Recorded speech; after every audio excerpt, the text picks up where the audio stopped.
On January 11, 1992, Philippine Normal College was converted into a state university in accordance to the Republic Act number 7168, signed by President Corazon C. Aquino. Interdisciplinary and From then on, PNC was known as Philippine Normal University. The journal seeks to publish research articles.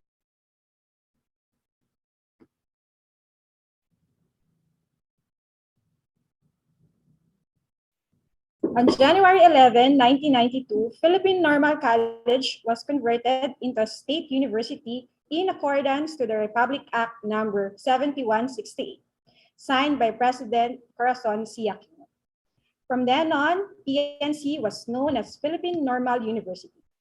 Greetings to our guest speaker, to our executive director and provost, campus officials and department heads, to the faculty members, to the administrative staff, students.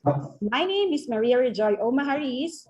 It is my honor to be your Master of Ceremony for this year's 30th Universityhood celebration with the theme 30 Years as a University, Empowering Teacher Leaders for a Better World.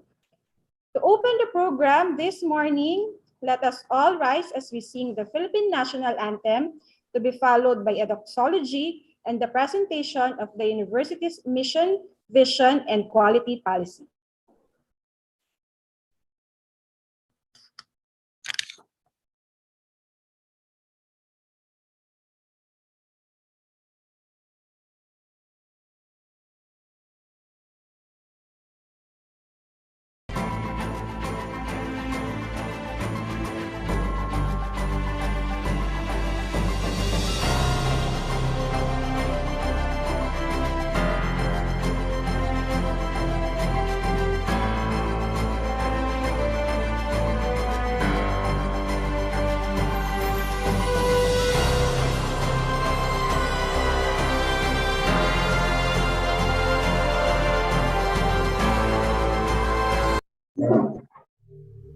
Lord, thank you for this day, for the presence of everyone in this call. For once again, we are gathered and given the opportunity to appreciate life and your words. Forgive us for our shortcomings and cleanse our hearts as we learn and live your words and example. Father, bless our endeavors, especially today's meeting. May you guide us in our discussions, and may you enlighten our minds in every decision that we make.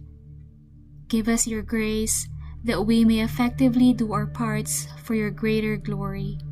All this we ask in Jesus' name. Amen. Bilang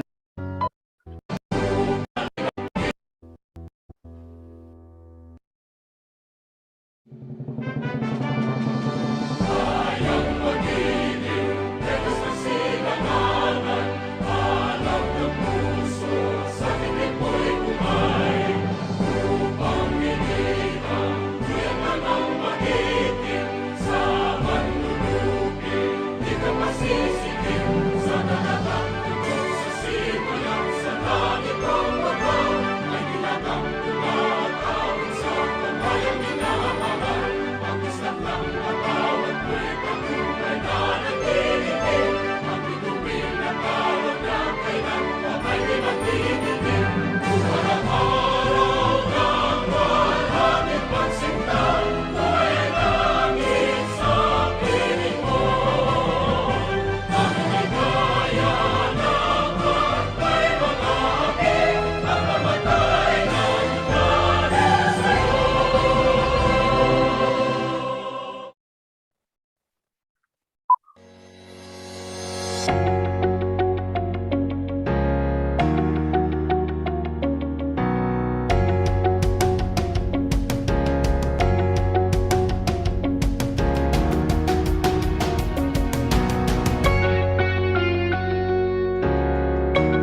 It is fitting to begin our celebration with thoughtful words from the President of PNU South Luzon Faculty Association. Let us all welcome Dr. Rel V. Avila to give us the opening remarks. Salamat pagi untuk semuanya. Good morning to all. Thanks to our master of the ceremonies in this 30th Universityhood celebration, Mrs. Maria Rejoy O Mahareis. Greetings of respect to Dr. Leia Amor S. Cortez, our EDP. And this is the very first time for her to be at the helm of the PNU ship, as we intend to reach the port, in particular to celebrate this University Day in such a limited fashion, considering the waves of COVID-19. Limited because we are in the second year of this pandemic, but this, however, cannot hinder the PNUSL academic community from pursuing this tradition. Our Dean for Academics and TLE, Dr. Amor F. Lunisa, with her institutional memory, knows the degree and extent of our celebrations during the pre-pandemic years. That is why she has been insistent on giving recognition to the Dean's listers today to imply that we do not sacrifice quality education under online teaching learning modality. Well, as we usually do, the faculty members somehow take part in this program, albeit not as active as they used to in terms of physical involvement. Yet the essence is still there, and we appreciate their presence.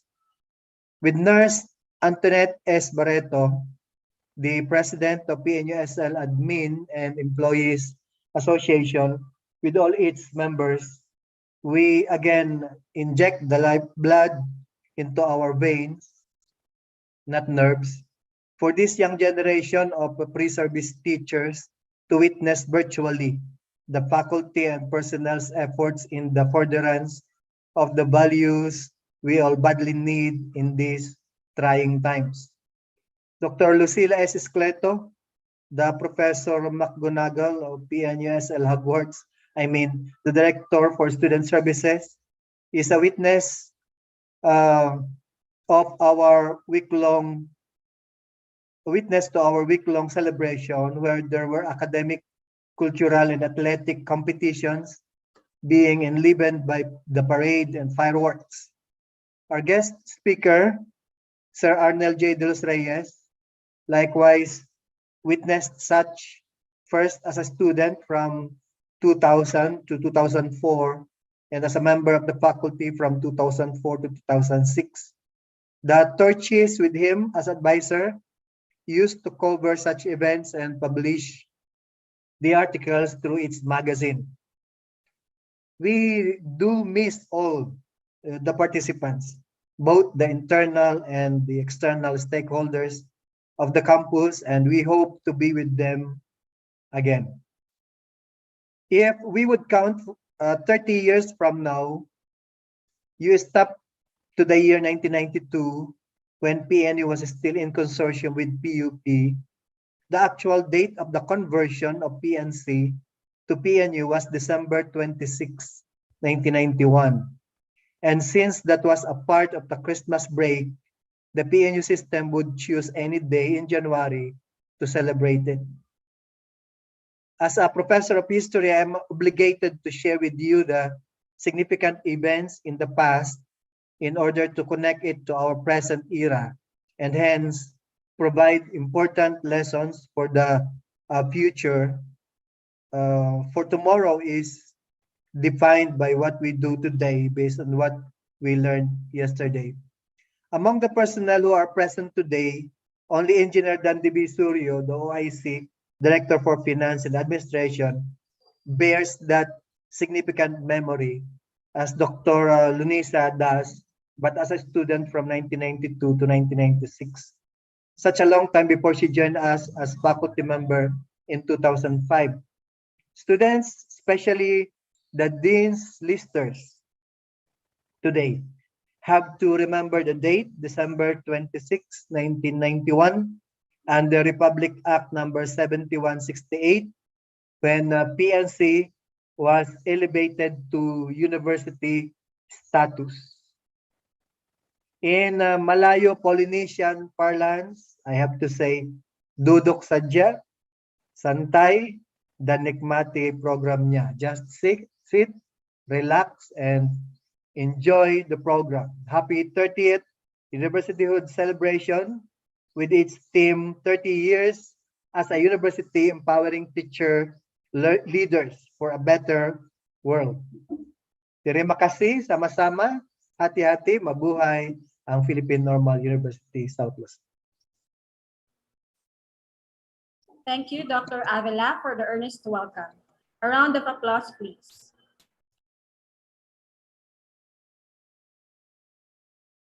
At this point, let us all listen to the special message of the campus executive director and provost, Dr. Leia Amor S. Cortez. Let us give her a virtual round of applause.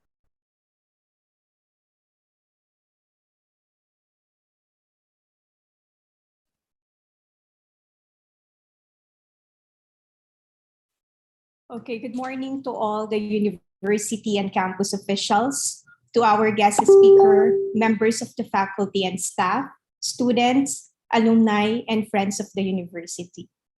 It is my great pleasure to welcome you today to this campus convocation, at which we commemorate the 30th universityhood of the Philippine Normal University.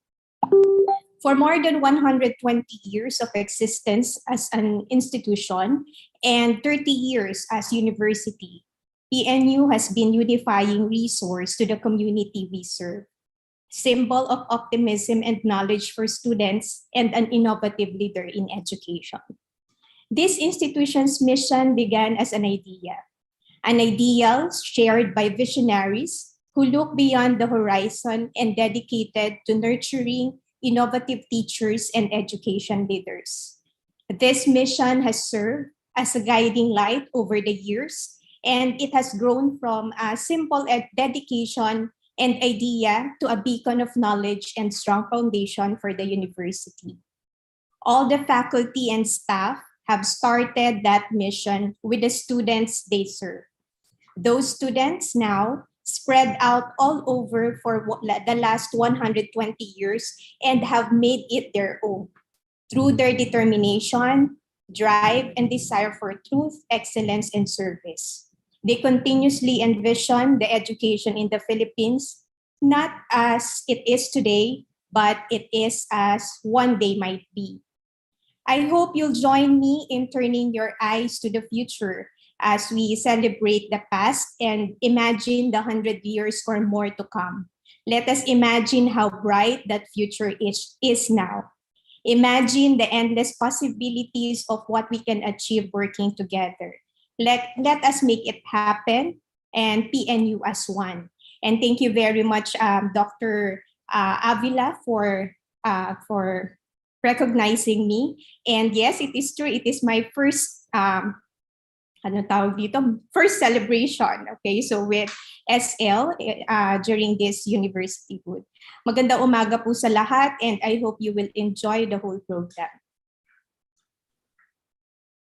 Thank you very much, Dr. Cortez, for the wonderful message. To introduce our guest speaker, may I call on Engineer Dandy V. Suryo, the Director for Finance and Administration. Good morning to everyone. I'm honored to introduce our guest speaker, our University Day celebration. Our guest speaker is no stranger in our beloved university. He started his elementary years in Quezon Elementary School, where he came from, in Quezon.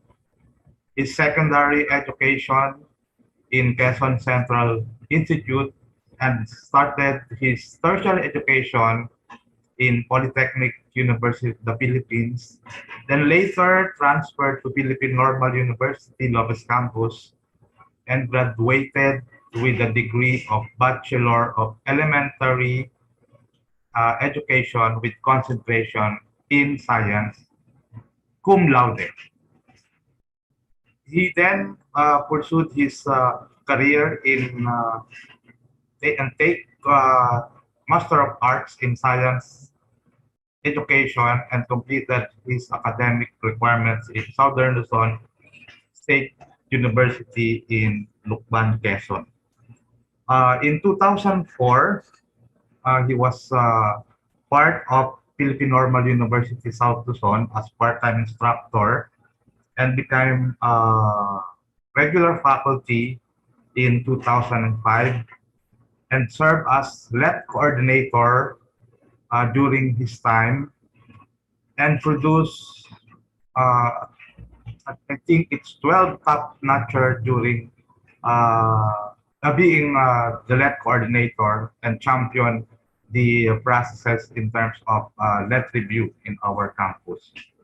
He has been also a part-time instructor in Laguna State Polytechnic University Lopez Satellite Campus from 2017 and to 2019.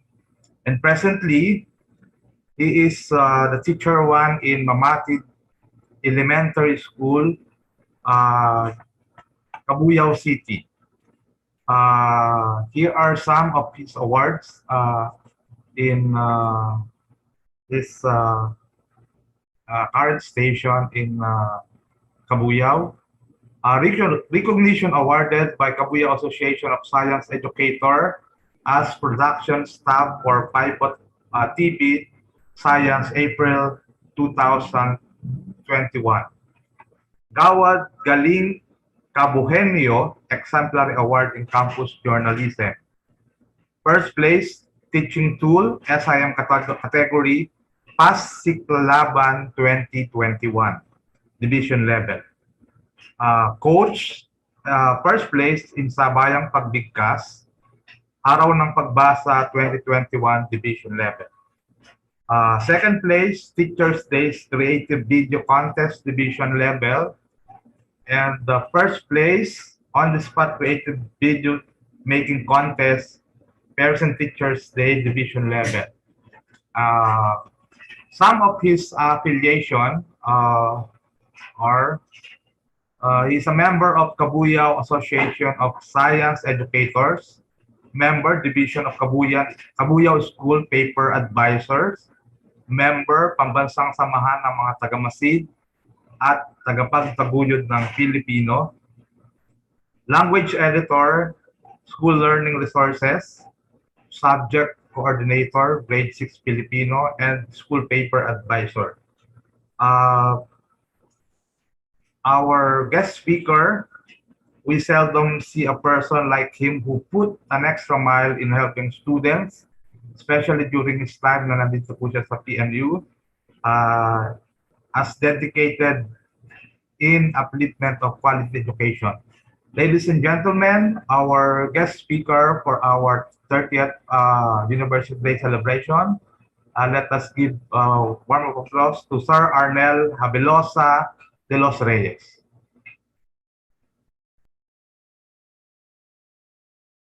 Hello po, good morning po. Thank you po, Sir Engineer Dandy Visurio for the introduction. And I would like to greet our Executive Director and Provost, Dr. Leia Amor Cortez. Nice to meet you po, Ma'am Cortez. Dr. Amor F. Lonisa, the Dean for Academics and PLE. It seems that PNU is not only a hub for PNU, but a hub for love. Kasi may dalawa na po tayong amor sa PNU. No? Punong-puno ng pagmamahal ang PNU South Luzon Campus po. Ngayon, to the President of Faculty Association, sa aking pong mentor, Dr. Ruel V. Avila. Palagi po niya sinasabi sa akin noon dati na ang ating loyalty ay wala sa mga tao, kundi nasa pamantasan sa PNU. Kaya po kapag may invitation po sa akin sa PNU na umattend ng activity, palagi pong oo po ang sagot ko dahil ang aking pong loyalty po ay nasa ating alma mater sa PNU South Luzon. Dr. Iscleto, to the Director of Student Services, ang nanay ng mga PNU-1s mula noon hanggang ngayon. Kung dati po si Ma'am Capellan ang tinuturing na ina ng laging saklolo, ang kapalit na po ay si Ma'am Espleto na po ang ina ng laging saklolo ng mga PNU1. Miss Antoinette S. Barreto, Nurse Antoinette, the President of Administrative Union. Miss Joy, our Master of Ceremonies. To the faculty members, Sir Ed Villasenor, Sir Reynald M. Cacho, Sir Noli, Sir Jed, Ma'am Carmela, Ma'am Brenda, Ma'am Gracia, Ma'am Ayona, Ma'am Cyrene. May nakalimutan po ba ako na bagong dagdag po sa pamilya ng PNUSL? Kung meron po, pasensya po, babati ko po kayo sa susunod natin pagkikita. Sa ating pong mga administrative personnel, sa mga student leaders po natin na nandito sa ating program ngayon, sa mga academic awardees po na bibigyan parangal ngayong umaga, at saka ng mga parents, students, friends, ladies and gentlemen, good morning and happy 30th University Day, PNU1. Today's event reminded me of two significant thoughts. First, I attended the University Day program in 2019, where I first met the seniors, yung mga graduating students ko ngayon. Okay? I was also there during their entrance interview. Actually, yun yung last time na nagkadak ako ng interview sa PNU, and I must say na magagaling ito mga bata na pumasok ngayon. At sa kasalukuyan ay nasa kanilang ika-4 na taon ng pag-aaral. I hope that the students I interviewed during that time stay and survive in PNU. Nandiyan pa po ba sila? Isa lang kasi talagang naalala ko nung panahon na yon, at kababayan ko yon, si Flor. Siya kasi yung isa sa mga na-interview ko nung panahon na yon. Second, this year's theme, Empowering Teachers, Teacher Leaders for a Better World, reminded me of Dr. Nilo S. Rosas, okay? The university president during my stay in PNUSL.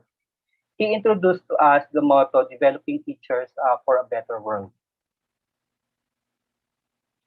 PNU is equal to teachers. Napatunayan ko po yan nung nandito na ako sa Kabuyaw na kapag narinig ang pangalang PNU, almost sinani mo siya sa pangalang sa noun na teacher, no? Palagi silang magkadikit, no?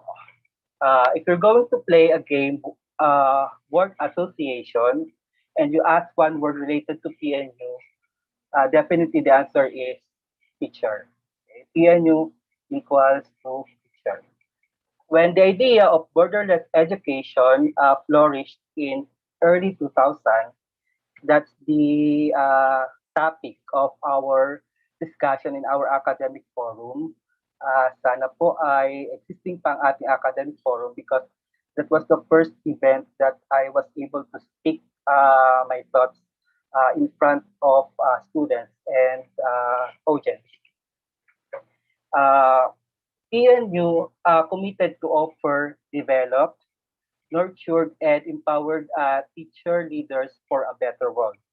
So the idea of Dr. Rosas from developing evolved to nurturing with the idea of Dr.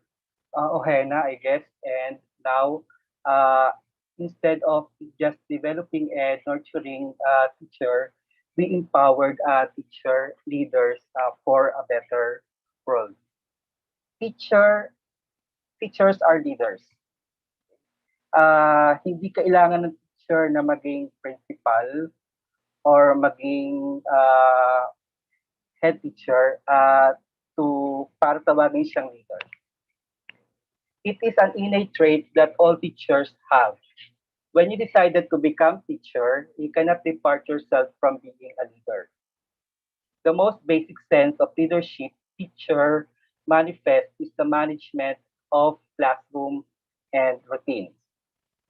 Sabi nga, hawak ng guro ang teacher's table.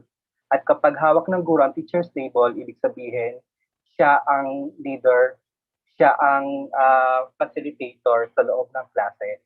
So siya ang magtatakda kung ano ang magaganap sa loob ng kanyang klase.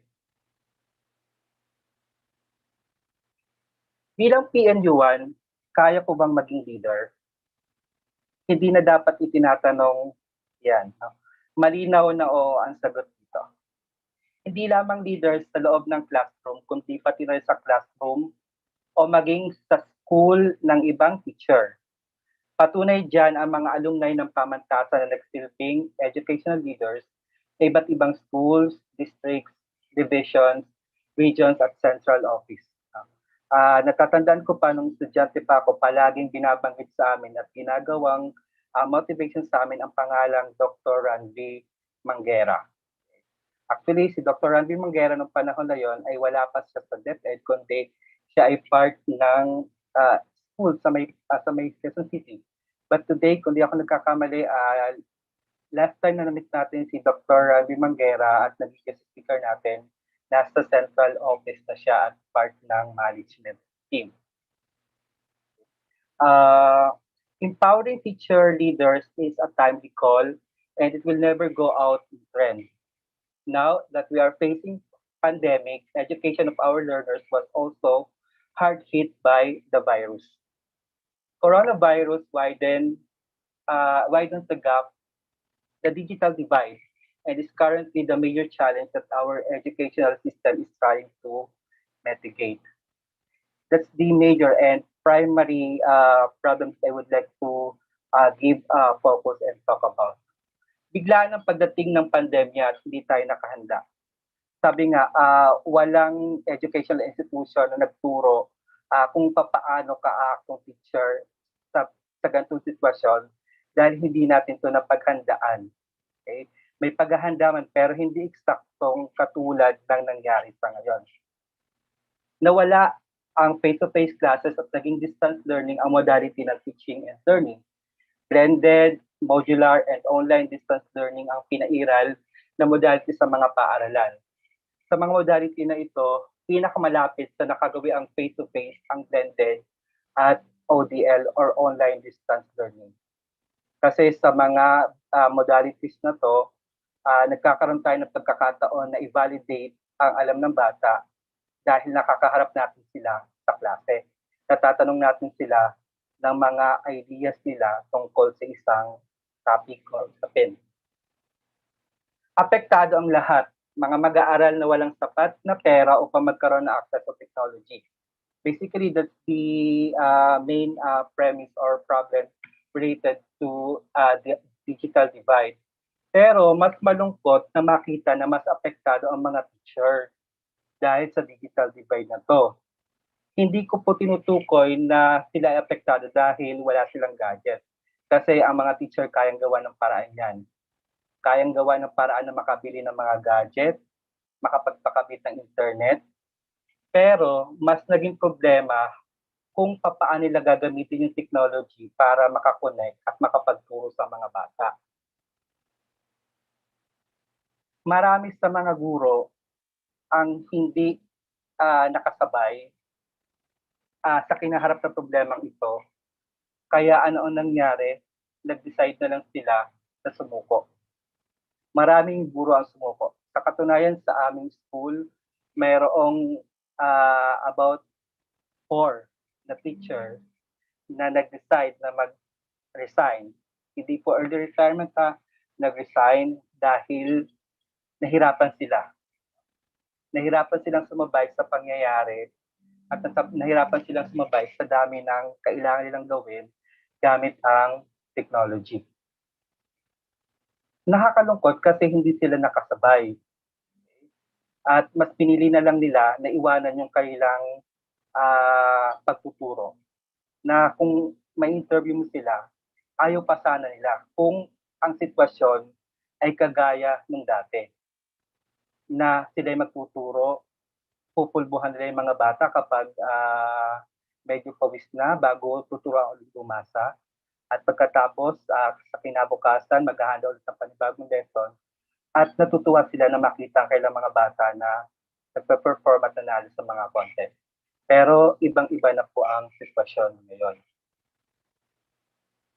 Pero ang kagandahan din, marami ring mga teacher kahit matanda ang tumanggap sa hamon ng pagbabago. Meron man pong sumuko, meron din naman pong nagpatuloy at tinanggap ang hamon ng pagbabago. Kung napanood niyo po yung movie na Pisay, or short for Philippine Science High School, may isang magandang quote doon na binanggit yung isang character. Sabi niya, organisms do not change in order to survive. They survive because they change. Titik ko po, organisms do not change in order to survive. They survive because they change. Inevitable po ang change, no? Hindi po natin ito maiiwasan. Meaning, in order for us to survive, we need to change. Empowered teachers are survivors. How do they survive? They change. In PNU, we are trained to adapt to different teaching situations. Hence, we are asked to organize different events and school activities. We are sent to experience different learning environments during our internship. May observation tungkol sa pagtuturo sa ALS, sa primary. Kung ikaw ay nasa elementary, i-assign ka sa primary level, sa secondary level, sa intermediate level para mas maranasan mo yung pagkakaiba ng environment ng dalawang grupo ng estudyante kahit paparehas silang nasa elementary level. I was able to survive because PNU taught me to adapt and change.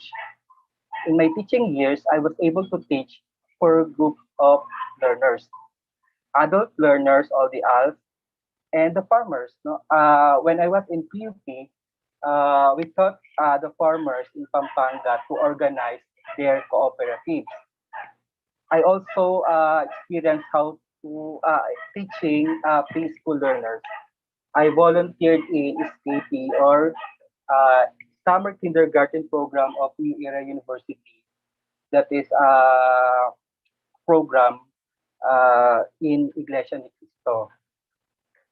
And of course, I also experienced teaching college students, PNU and NLSTU. And of course, now I am teaching elementary pupils, grade 6 pupils. And currently, I am handling online class. Shifting from face-to-face to online teaching is not difficult for me since PNU exposed me to this kind of environment, be it on university activities or course-related activities. Bago pa naging popular ang paggawa ng educational video at iba pang technology-based learning resources, ipinapagawa na ito sa PNU sa EdTech classes. The works of the students were recognized during InfoEd Awards.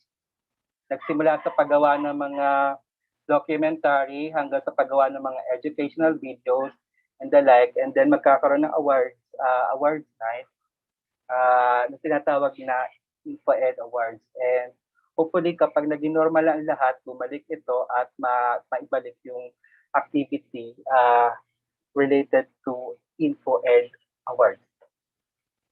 The difficulty on my part is the delivery of the competencies. For instance, in one subject, there are about 16 competencies. And we only have 8 weeks para ituro yung mga competencies na yon. So, ibig sabihin, kung may 16, kailangan mo mag-combine ng competencies na dalawa sa isang lesson mo. Pero ang iyong contact hours lang for online teaching is about less than 1 hour or 1 hour at most na ituturo mo yung dalawang competency sa loob lang ng 1 oras sa grade 6. Madali po yan kapag ang itinuturuan mo ay college kasi yung 1 oras ay sapat na sapat para maintindihan nila at maitawid mo yung competency. Pero kung ito ay mga bata, mahirap gawa ng paraan kung paano mo maituturo ang dalawang competency sa loob lang ng 1 oras. So ano po ang ginagawa namin? We prioritize learning competencies based on our perception kung alin sa palagay namin ay mas importante. Okay?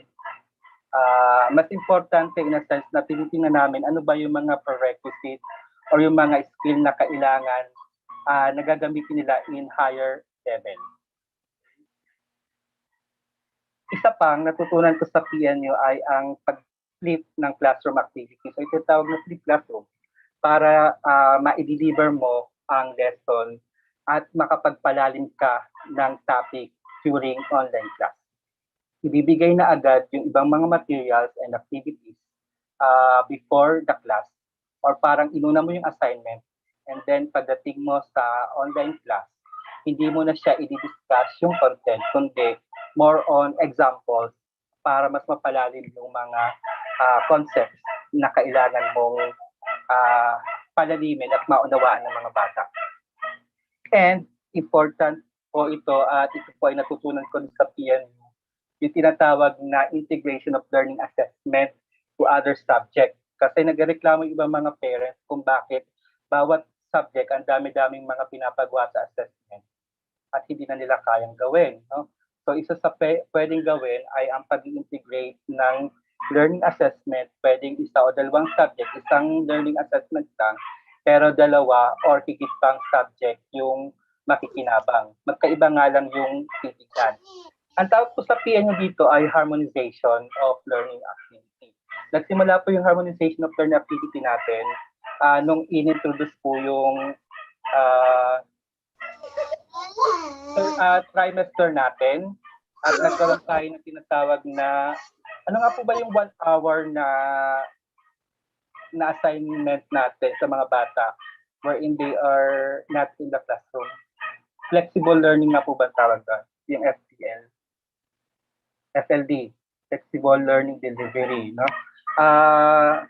So, nung time na yon, pinag-usapan natin dati kung paano mababawasan mo mga ibibigay na task sa mga bata at nakita doon na pwedeng i-harmonize. Ibig sabihin, titingnan natin ang dalawang objectives ng dalawang subject at titingnan natin kung pwedeng isang activity nila yung ipagawa as requirement. Okay? So sa gayon, makakabawas ng gawain yung bata at the same time, makikita natin na nagkakaroon talaga ng integration yung mga subjects or yung mga learning areas. No? Na hindi solitary ang isang learning areas and they are all connected. Students, while you are in the university, be a student. So ibig ko sabihin doon, learn as much as you can. Kung matutunan po natin ang dapat nating matutunan. Be willing to assimilate and accommodate all the learnings and experiences offered to you. These things will help you thrive in our changing community. I would like to end my message in the words of Macario Naval, the PNU president from 1950 to 1958. Sabi po niya, armed with his competencies and leadership, the teacher graduate should be a positive force and in his community. At naniniwala po ako na ang graduate ng Philippine Normal University ay isang positive force that can inflict change in our community. Magandang umaga po at maraming salamat po sa Thank you very much, Sir Arnel. So, ang sabi ni Sir Arnel, teachers are leaders. At ang PNU is equals to teachers. Thank you po ulit, Mr. De Los Reyes, for the motivation and for taking the time to be with us today. You are an inspiration to all of us, most especially to our students. Another round of applause, please, to Mr. Arnel J. De Los Reyes.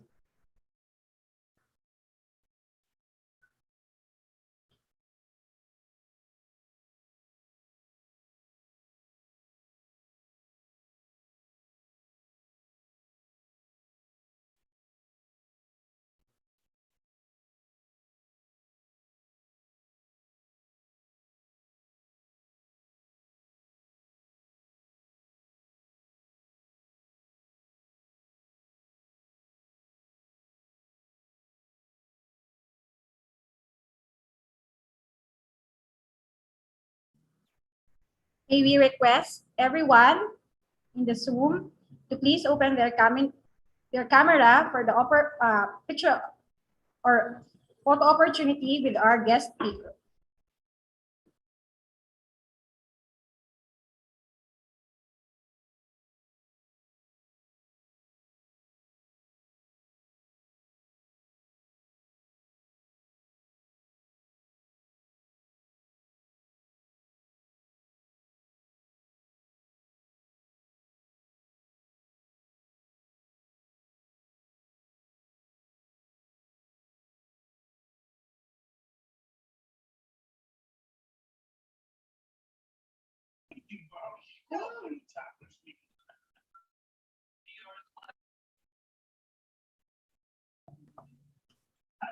Ma'am Joy, tapos na? Hi, Sir Josh. Josh. Hi, Sir Arnel. Bilang ka, Josh, please. Ready po. Please guide us. Smile. Isa pa po. Ready? 1, 2, 3. Okay na po. Thank you po.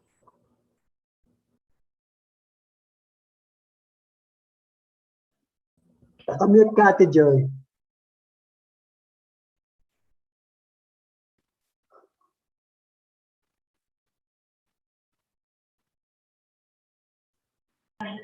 At this moment, we are going to present and award our hardworking students who made it to the Dean's List. May I call on Dr. Lucila S. Escleto, Director for Student Services, and the Dean for Academics and TLE, Dr. Amor F. Lunisa.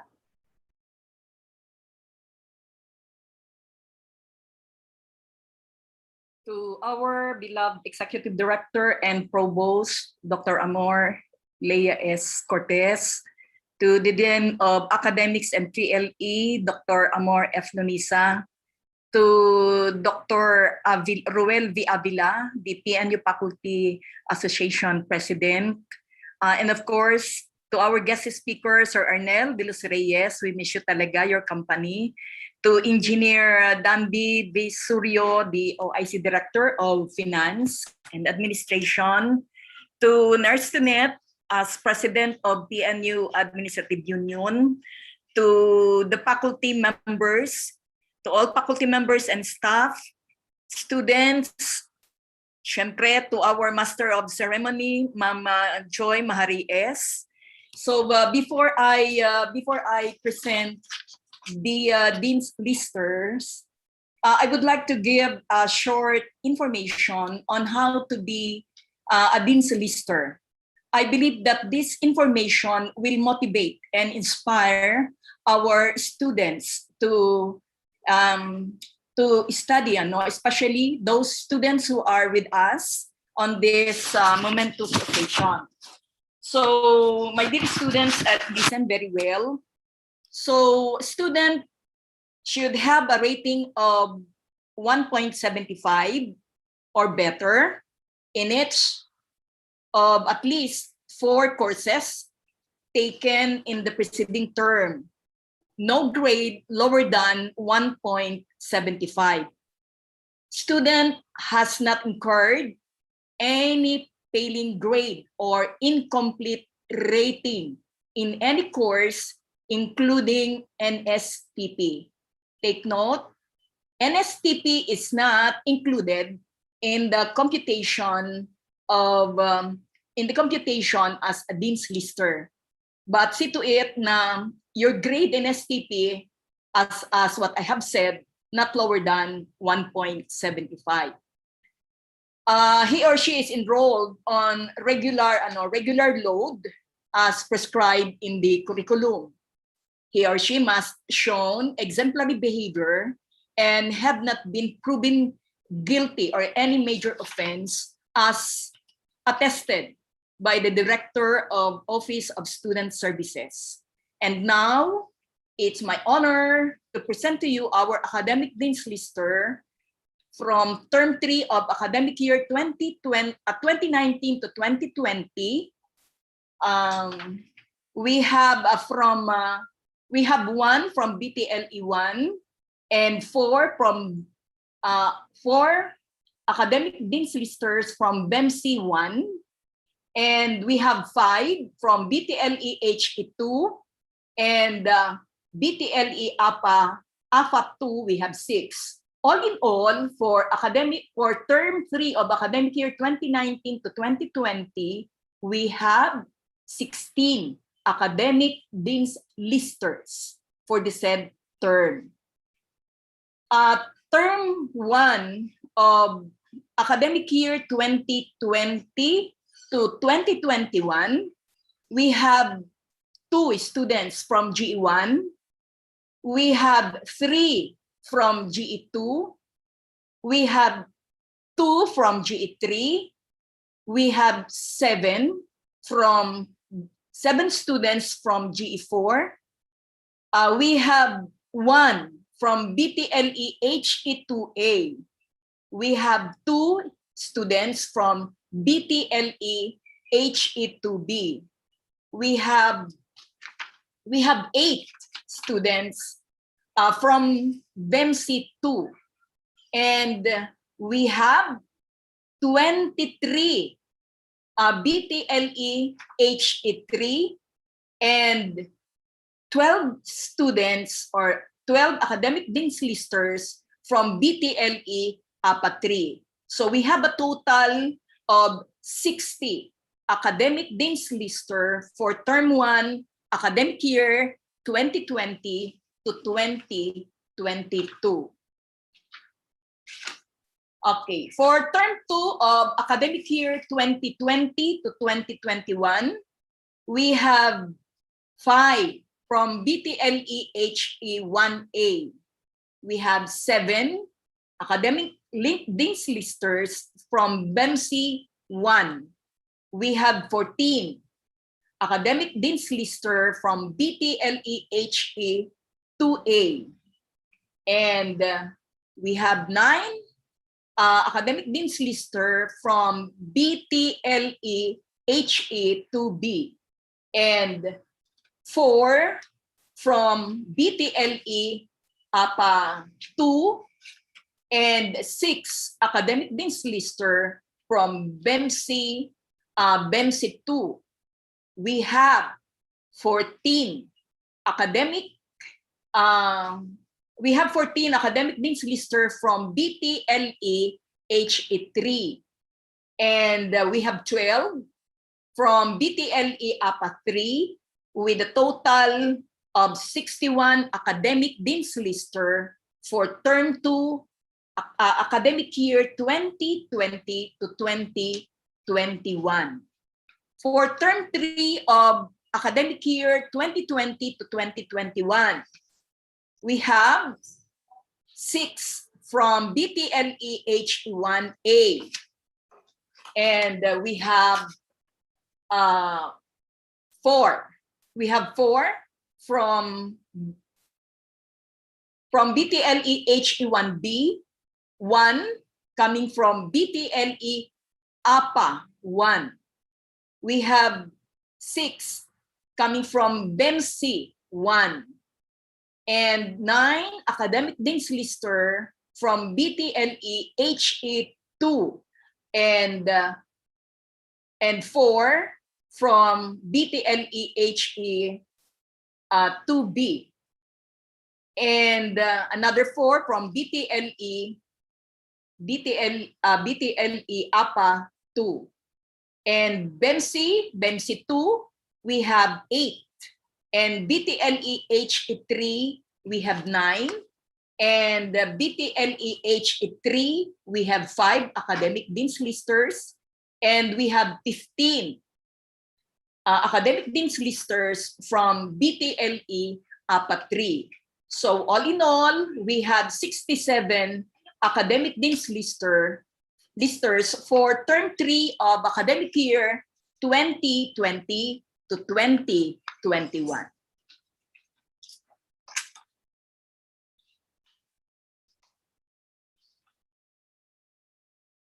Mama Moore? Thank you so much po, Mama Lucille. Sir Josh. Thank you so much also to our MC, Mrs. Maria Rejoy Mahariges. Warmest greetings to everyone, to our Executive Director and Provost, Dr. Leia Amor S. Cortez, other campus officials, faculty and staff, the Dean's Listers, and of course to our guest speaker, Mr. Arnel J. De Los Reyes. Thank you so much, Sir Arnel, for sharing your precious time and for sharing your expertise to PNUSL. Before I present the certificates of recognition to our awardees, I would like to thank the Office of Student Services, headed by Dr. Lucila S. Iscleto, and the Office of the Registrar for assisting the Office of the Dean for Academics and TLE in the process of identifying our academic awardees for today. Thank you so much, Ma'am Rochelle, Ma'am Donna, Ma'am Hannah, and Sir Josh. So with this, it is my honor and privilege to virtually award the Certificate of Recognition to our deserving students who displayed or performed academic excellence from the previous terms. Let me read first the content of the certificate. Sir Josh.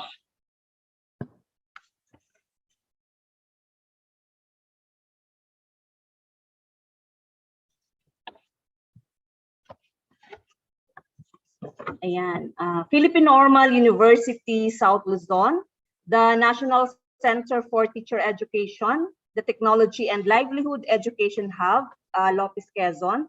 Certificate of recognition is awarded to for their outstanding academic performance and commitment to excellence for the first trimester, school year 2021-2022, given this 27th day of January 2022. Signed, lalagay po dito ang aming e-signature, signed by the Dean for Academics and TLE, and by the Executive Director and Provost, Dr. Leia Amor S. Cortez.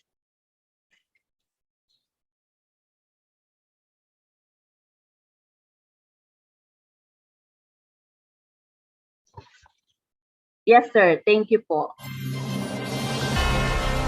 Okay, everyone, let's give a big round of applause to our Dean's Listers for Term 3, Academic Year 2019-2020.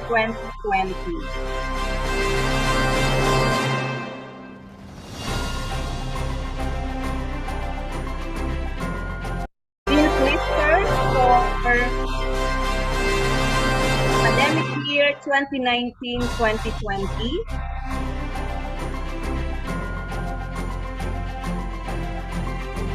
Term 3, Wenily Zapanta,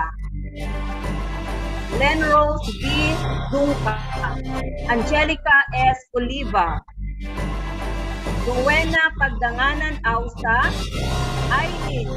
Larsen, Flor Christine O. Rieza, Junel P. Serojano, Martina Maria Angela P. Gaza, Ken Arvigi Rosilia, Eden K. B. Kalapit, Joy Trisha May P. Corpus, Geraldine C. Silverio, Celine Grace Monterrero, Menard F. Lenipa, Ella May B. Stephenmo, and Gabriel M.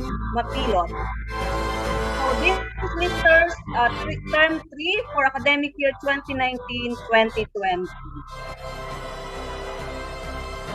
Congratulations to everyone. Your certificate will be sent to you.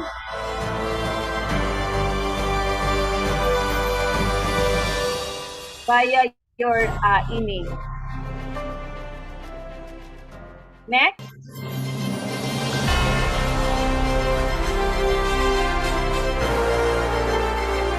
Listers for term 1 of academic year 2020-2021.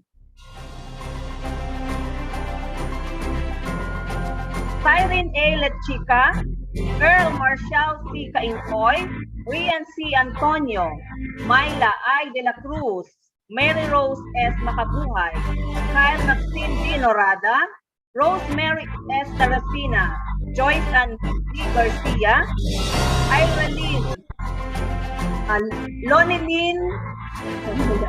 Lonilyn Bolivar Makatangay, Annalie Arbolente Abanes, Sherilyn Zifferman, Iralyn H. Escleto, K&T Factor, Jasmine Denise A. Ardeza, Joshua D. Opiana, Wenely Zapanta, Laika P. Avila, Jervin Ray R. Suarez, Sel G. Lavarro, Len Rose V. Dongka, Marian V. Magpantay, Angelica S. Oliva, Rowena Pagdanganan, Ausa, Eileen E. Larce, Joyce Antisi, Christian Alcera Gonzalez, Angelica V. De la Cruz, Jamaica C. Trinidad, Cristel C. Banya, Risha Joy R. Jimenez, Cyril A. Mancera, Alfonso III B. Santos, Diane Rose B. Leda, Isha K. O. Limbo, Junel P. Serojano, Jezabel S. Balmes, Martina Maria Angela P. Gaza, April Joy C. Pulgar, Ken Arve G. Rosilia, Joycen A. Ilaw, Ryan R. Dihapa, Rayalyn N. Valencia, Jenny O. Rigoma, Eden A. Kalapit, John David R. Wadelia, Mary Grace O. Fernandez, April Joyce A. Capistrano, Joy Trisha May P. Corpus, Charlene D. Victoriano, Rebecca M. Ann, Mark J. C. Mancera, Haizan Jasray Loseto, Geraldine C. Silverio, Rose Jane B. Hernandez, Celine Grace S. Monterrero, Maynard F. Leonipa, Ella May P. Septimo, Jessa P. Ketoriano, and Gabriel M. Mapilot. So they are the Dean's Listers for Term 1 of academic year 2020-2021.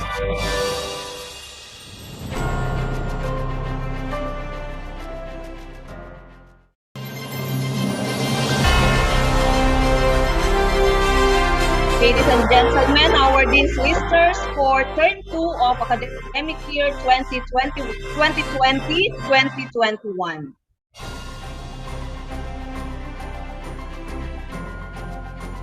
Jasmine Denise A. Ardesa, Monica O. Merhan, Rizel Cara C. Autor, Rosemary S. Tarasina, Joanna Marie B. Salumbides, Myla I. De la Cruz, Stephanie Alaisa M. Lladones, Iralyn H. Escleto, John Lloyd D. Anacion, K&T Factor, Earl Marshall C. Caincoy, Mary Rose S. Makabuhay, Rian F. Campo, Rian C. Antonio, Cyrene A. Lacheca, Ella Janil E. Ibanez, Diana Elizabeth N. Canon, John Russell M. Santa Ana, Jamil Ann D. Perez, Laika Joy A. Trenio, Maria Liza A. Intoy, Rick R. Horbina, Queen Catherine Bakayan, Ruth Jamila O. Cruz,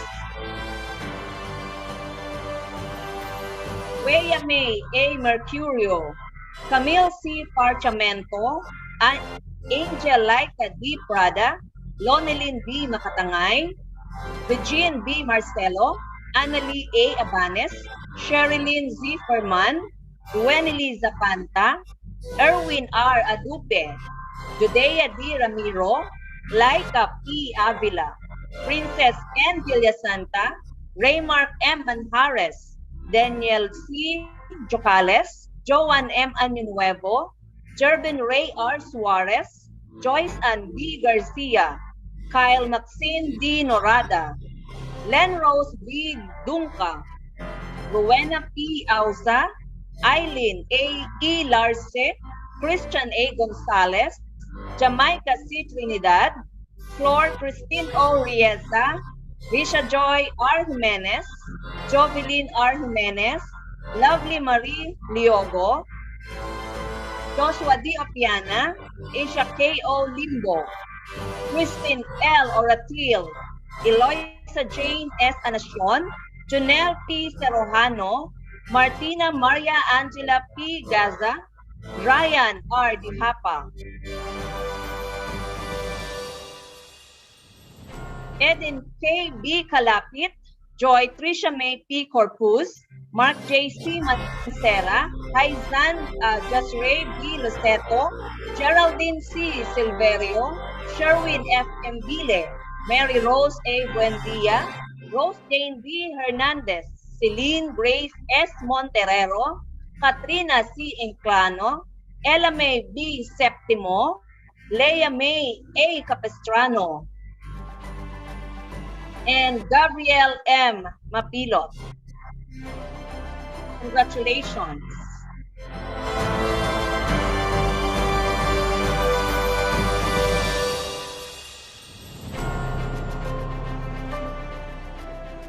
And our Dean's Listers for term 3 of academic year 2020-2021. Yung 2020-2021 natin na term 3 ito. Ayan, term 3 of academic year 2020-2021, Cyrene A. Lacheca, Rian C. Antonio, Diana Elizabeth N. Canon, Jasmine Denise A. Ardesa, Monica O. Merhan, Joyce Ann D. Marquez, Angel Laika D. Prada, Eugene B. Marcelo, Lonilyn B. Makatangay, Sherilyn Z. Ferman, Myla I. De la Cruz,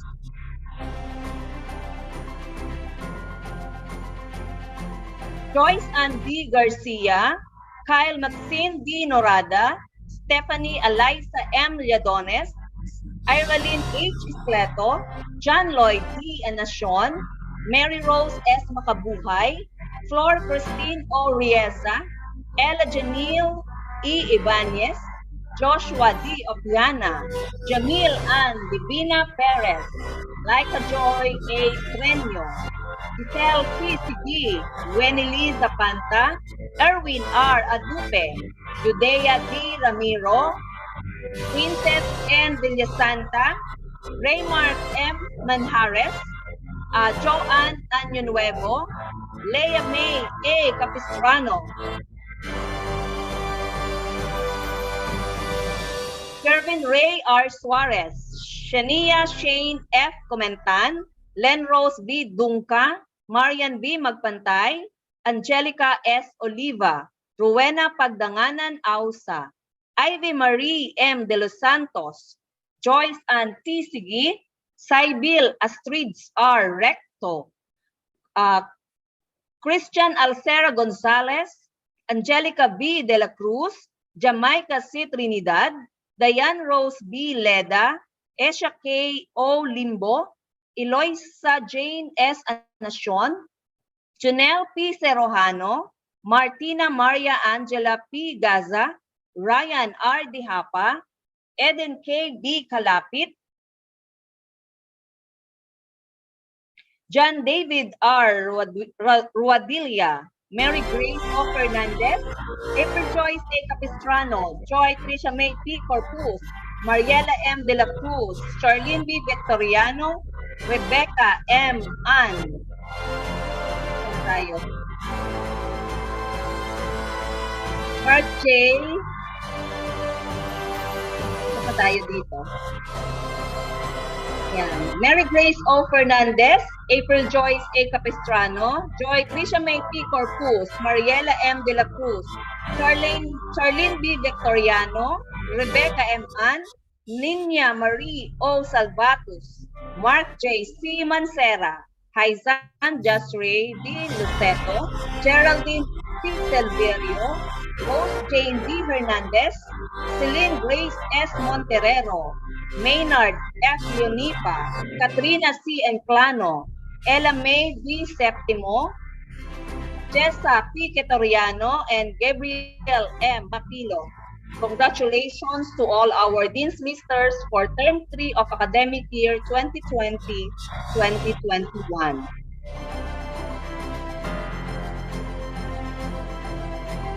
So here are your certificates. And present pa ba natin yung Josh? O that your certificates will just be sent to your Gmail account.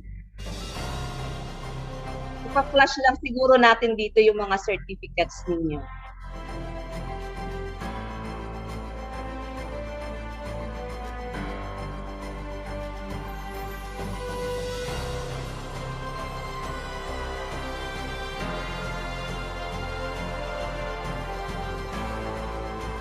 Okay, so your certificates will just be sent to your Gmail account. So thank you so much and congratulations to everyone.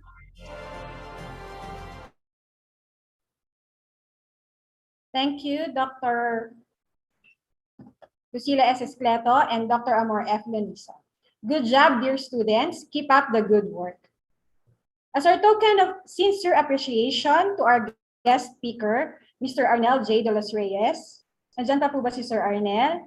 We would like to award this certificate of recognition with a citation, and I read, Sir Josh.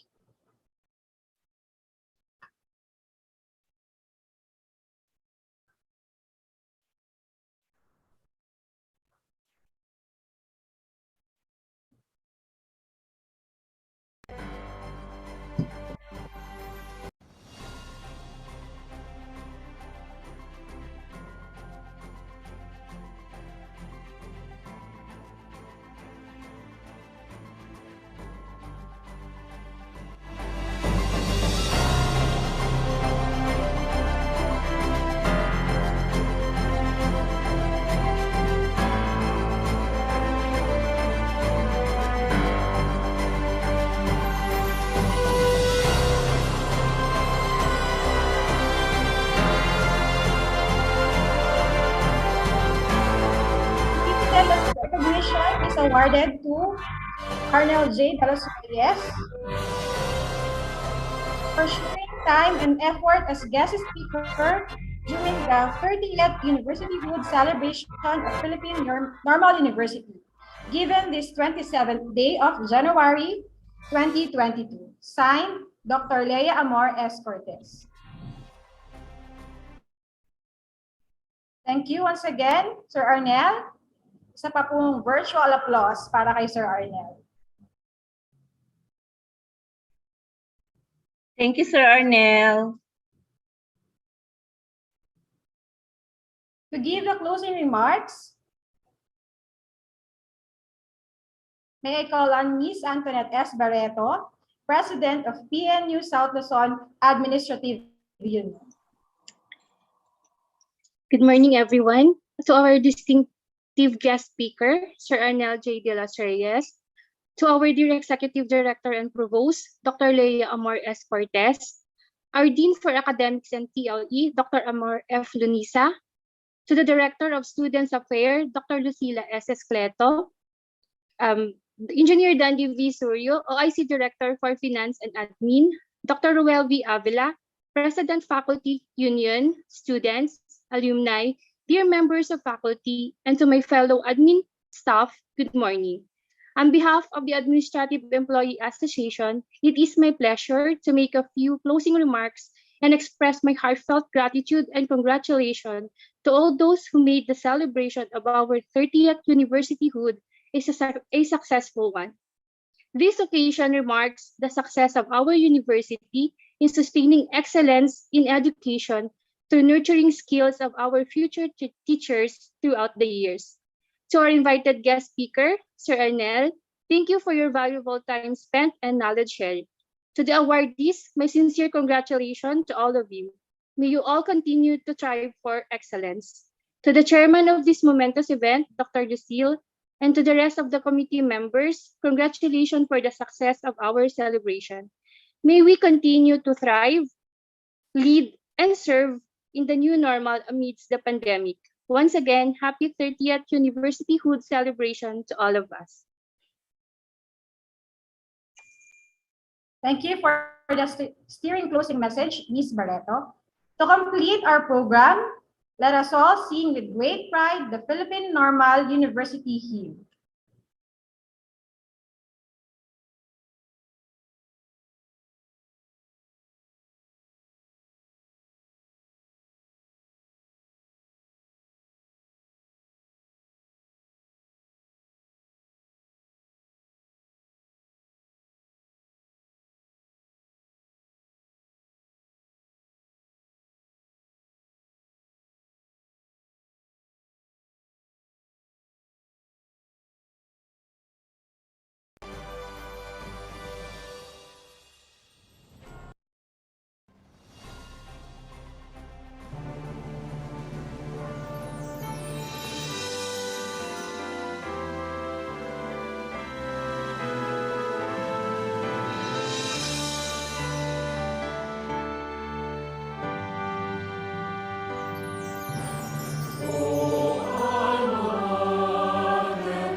As we reach the end of this event, let me share with you words from Bill Gates.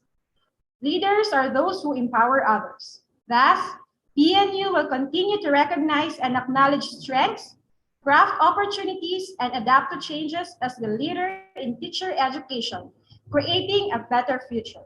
As we move forward, let us all continue to advocate the PNU values, truth, excellence, and service. This has been your host for today, Maria Rejoy Omahariz. Happy 30th Universityhood. Stay safe, everyone. God bless us all.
Thank you, Sir Arnel. Congratulations po sa lahat.